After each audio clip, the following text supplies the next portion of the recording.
Tonight, not guilty, the end of a half-century ordeal.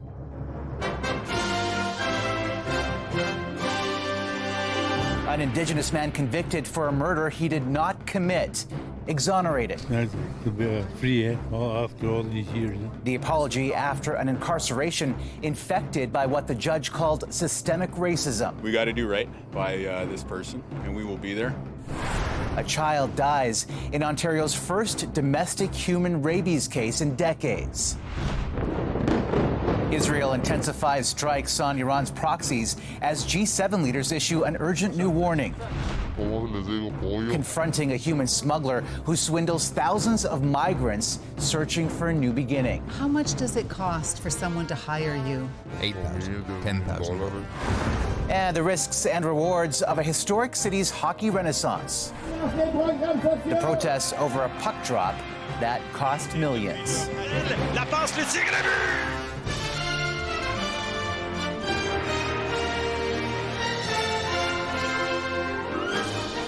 CTV National News with Omar Sachedina.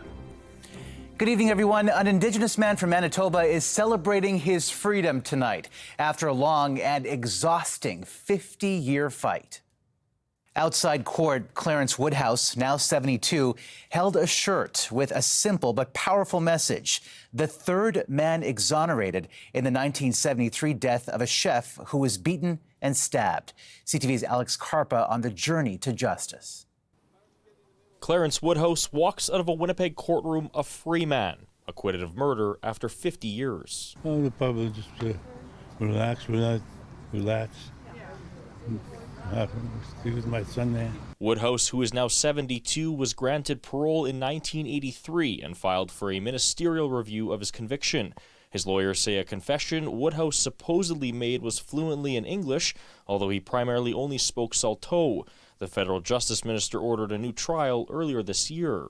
Yeah, it's been nice to be free, after all these years. Woodhouse is the third man to be exonerated in the 1973 death of Ting Fong Chan, who was beaten and stabbed in Winnipeg's downtown. The other men convicted in the killing, Brian Anderson and Alan Woodhouse, had their convictions reversed last year. A fourth man, Russell Woodhouse, Clarence Woodhouse's brother, was also convicted. He died in 2011. Statistically, we know that with the disproportionate number of Indigenous people in jail, that there has to be wrongful convictions. Jerome Kennedy says Innocence Canada is working on cases in Alberta, Saskatchewan, and Ontario. He says there is a deeper systemic issue that requires a targeted approach. We have to be realistic here in that there have been cases like this where people, because of their heritage, because of their background, because they're Indigenous, has played into the conviction. An apology to Woodhouse was made in the Manitoba legislature Thursday afternoon. This was not a fair trial. It exhibited bias against Mr. Woodhouse and his co-accused based on their Indigenous identity. Minister Wiebe also acknowledged the hardship caused by the wrongful conviction for the family of Chen, who have been seeking justice for their loved one for the last 50 years. Alex Karpa, CTV News, Winnipeg. Warning to parents tonight. An Ontario family is mourning the loss of their child who died of rabies after being exposed to a bat.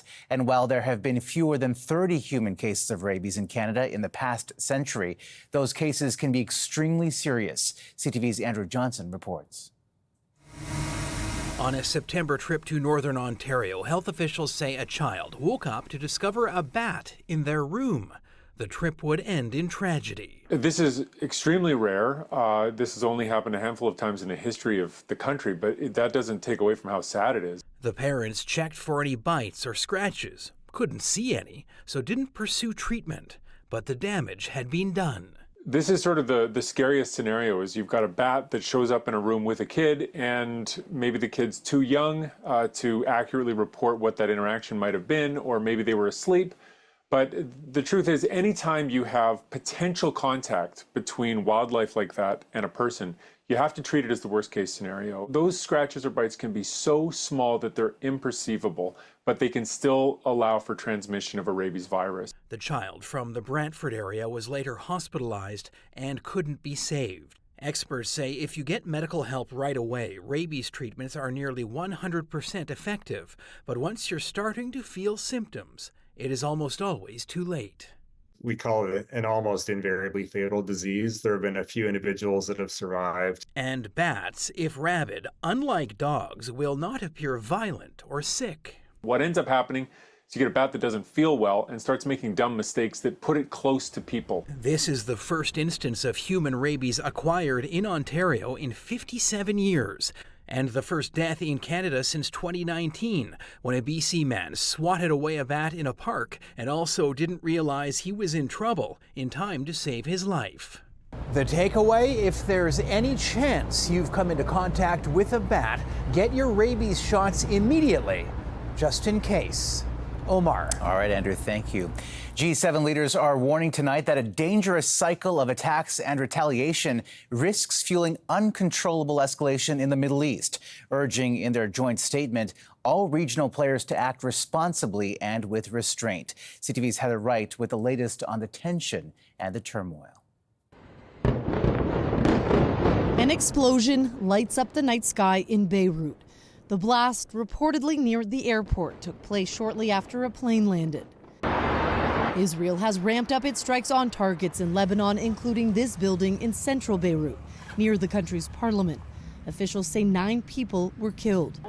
In total, more than 200 Hezbollah targets have been struck in the last day, according to the IDF, with civilians and aid workers caught in the middle. The WHO says 28 health workers have been killed in the last 24 hours, along with a Lebanese soldier.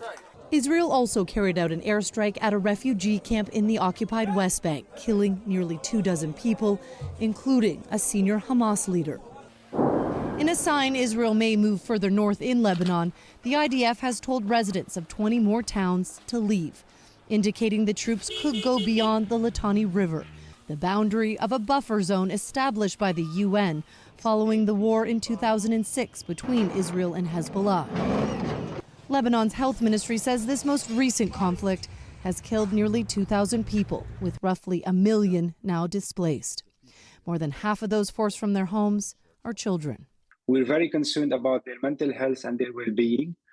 Israel says its operation in Lebanon is focused on eliminating Hezbollah, its leaders, tunnels, and rocket launching infrastructure the group has used to target northern Israel for the last year.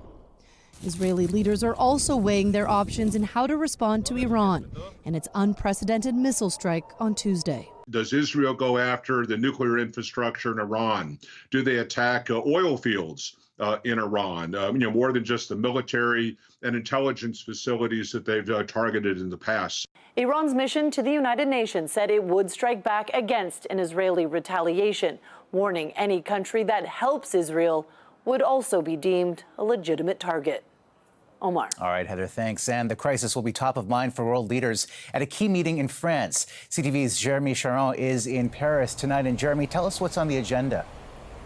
Omar, the Prime Minister arrived in Paris tonight for the Francophonie summit, but it is clear already that this summit will be overshadowed by the escalating tension in the Middle East, specifically between Hezbollah in Lebanon and Israel. Foreign Affairs Minister Melanie Joly is part of the Canadian delegation. She is planning to meet with the Information Minister from Lebanon at some point throughout this summit. And the minister also provided an update today on efforts to get Canadians out of Lebanon. Today, we had 654 seats on 2 different flights from Beirut to Istanbul. We have scheduled a flight for tomorrow. We have another one scheduled for Saturday and another one for Sunday. Around 900 seats have been also secured through commercial flights. The minister also addressed today that she has been in contact with her counterpart from Israel, has talked about de-escalation. That is the message that Canada continues to push, is that they would like to see de-escalation in the Middle East, not further retaliation.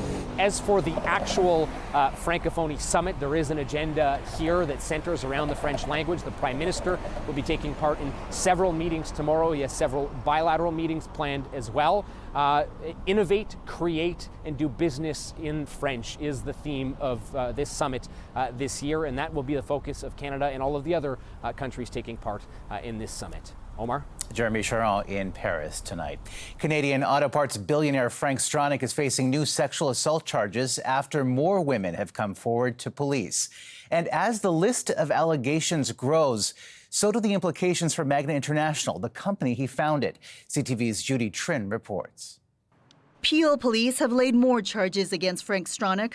3 more women have come forward with new sexual assault allegations after CTV News broadcast this story about Lee. She's a former employee who says the billionaire raped her. I needed to come forward, that he needed to be stopped.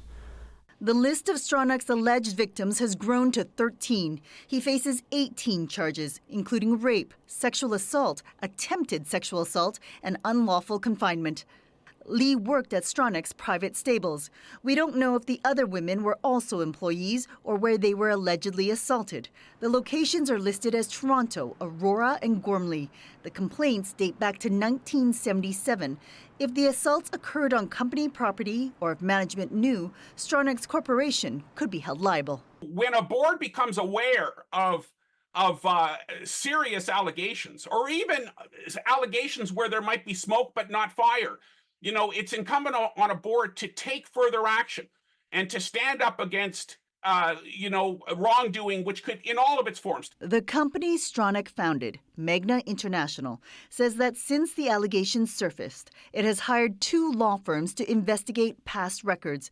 It has found 1 harassment complaint that was previously settled. In a statement, Magna says it's committed to fostering workplaces which are safe, where everyone feels respected, valued, and protected. It says it has a zero-tolerance policy related to sexual harassment and misconduct. Stronach relinquished control of Magna in 2010 and stepped down as its chairman in 2012. But most of the allegations he faces occurred while he was still head of the company. Omar. Judy, thank you. 45,000 U.S. port workers and operators have reached a deal to suspend their strike until mid-January to allow more time to negotiate a new contract. Meanwhile, at the Port of Montreal, 2 key terminals are back in operation after dock workers ended their 3-day strike as scheduled. But the risk of further job action remains. The NHL was back in Quebec City tonight, preseason action that came with a multi-million-dollar price tag, triggering a financial fight off the ice. CTV's Quebec Bureau Chief Geneviève Beauchemin explains. Hundreds of protesters called on Quebec's premier to focus on the social safety net rather than a hockey net. A government is not there to help the ultra-rich. The LA Kings faced the Boston Bruins tonight, and on Saturday, the Florida Panthers. The province put in $7 million to host these preseason games, some of the money going to lodging for the NHL players at the chic Chateau Frontenac. The provincial government may have imagined it would score points with Quebecers. After all, this is hockey in a province where hockey is king, but it turned into a political football. Subsidy was announced last November, just as teachers were about to walk out over salary increases. The government defended the money, saying in part it could help showcase the city to the NHL. Many here in Quebec have dreamt of the return of the Nordiques since they left in 1995. But the opposition has called it a waste of money and had a jersey made for the premier, calling him the king of deficits. That's François Legault's number, like in $11 billion deficit. The NHLers came to town packing hockey gear for 400 underprivileged children. One of their players, Philippe Danault from the province, has been showing off some of the city to his teammates, talking up poutine. He's been talking about this for a long time, so there's no shortage of excitement. And they have received cheers from some fans. So if it's an investment that can create positive impacts for Quebec City and other people coming in from out of town, I'm for that. But not all tickets were snapped up. And protesters say people should donate to community groups rather than spending money on the Kings. Geneviève Beauchemin, CTV News, Montreal. Coming up, we call them chickens. One-on-one with a human smuggler in Mexico.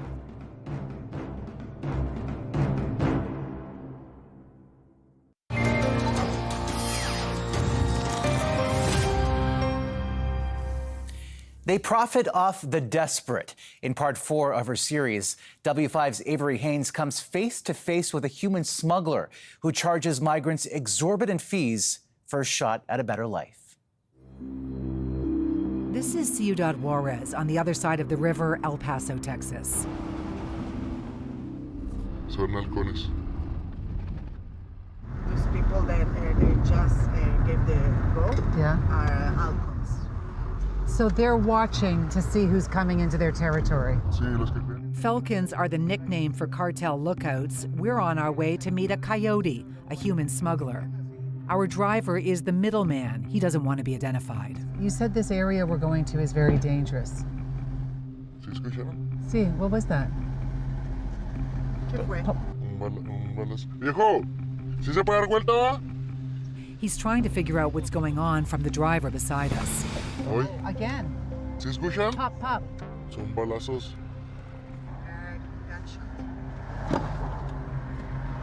He puts his seatbelt on for the gunshots. Sí, se escuchan todos los días así, pero son ejecuciones. Our friend here knows how to interpret the gunfire in this city. The 2 pop-pops that we heard, he said if it was a gunfight between cartels, it would have been a lot more. And so he believes that those were the sounds of an execution. He seems really nervous coming into this area. We are entering in a risky situation, for sure.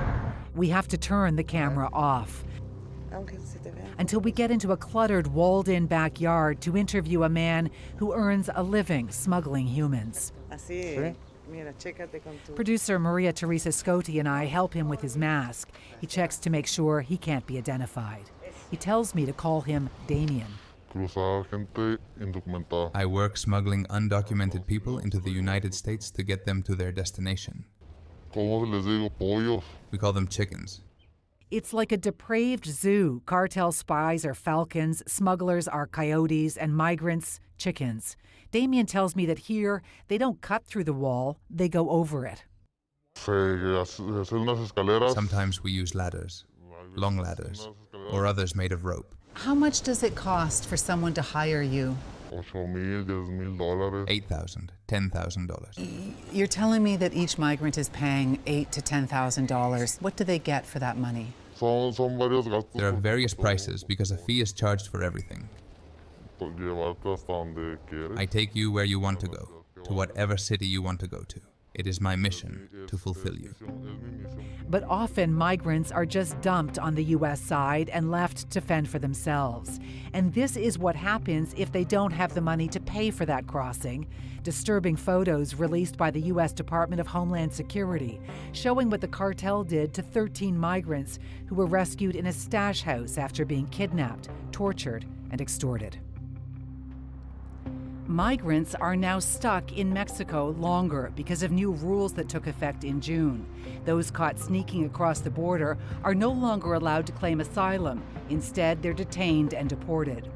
U.S. Customs and Border Protection data shows in the first 3 months of the new rules, illegal crossings have dropped by more than 50%, and the number of migrants removed from the U.S. is at the highest level since 2010.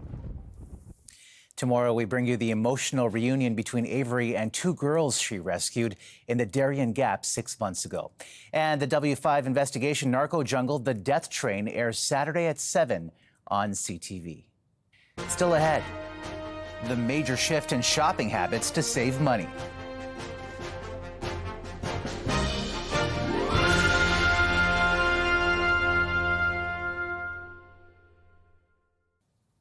Inflation may have cooled, but competition for deals at the grocery store is heating up, and more Canadian shoppers are changing their buying habits. CTV's Adrian Gobriel on the trend. The appetite for private label products is expanding. 10, 15, 20 years ago, Canadians saw private labels as being cheap products. But not anymore. From President's Choice to Compliments to Kirkland, just to name a few, private label offerings make up roughly 19% of all groceries now purchased in Canada, according to the Agri-Food Analytics Lab at Dalhousie University.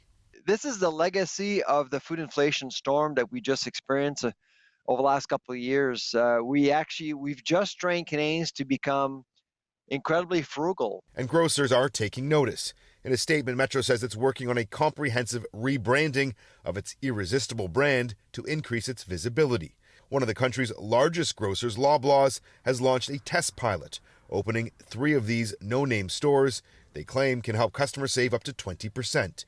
Inside, you'll find only a handful of aisles, minimal staff, produce, and frozen items. There's also no dairy products or meat counter.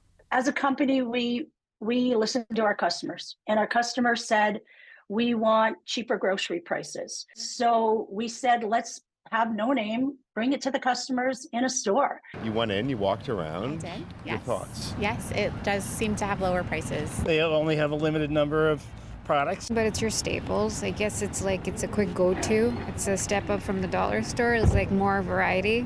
For now, Loblaws says it's taking a test and learn approach to see how customers react and if they come back. As for private brand products, experts say we can expect to see more on shelves across the country. Adrian Gobriel, CTV News, St. Catharines, Ontario. After the break, a spectacle in the sky, the ring of fire from a solar eclipse.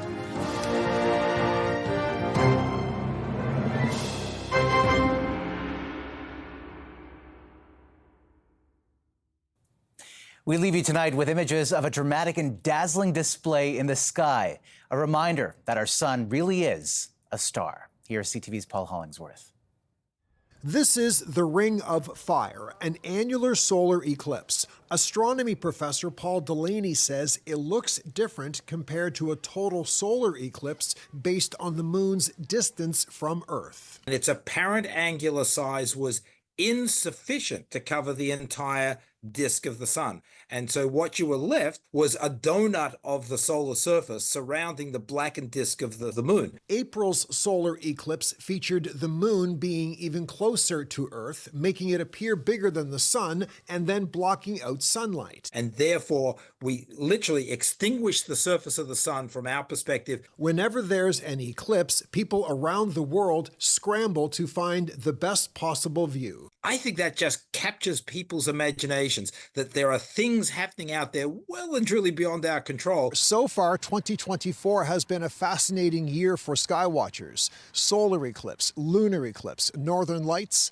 and now this. This eclipse was only visible in parts of South America, Hawaii, and Easter Island. If you want to plan your next holiday accordingly, that's fine. But if you're just waiting for it to come by your doorstep, you're going to be waiting potentially up to 300 years on average. Which makes seeing a ring of fire solar eclipse a once-in-a-lifetime event for many people. Paul Hollingsworth, CTV News, Halifax. Spectacular. And that's a snapshot of this Thursday. Hope you can join Heather tomorrow. For all of us at CTV National News, thank you for watching and good night.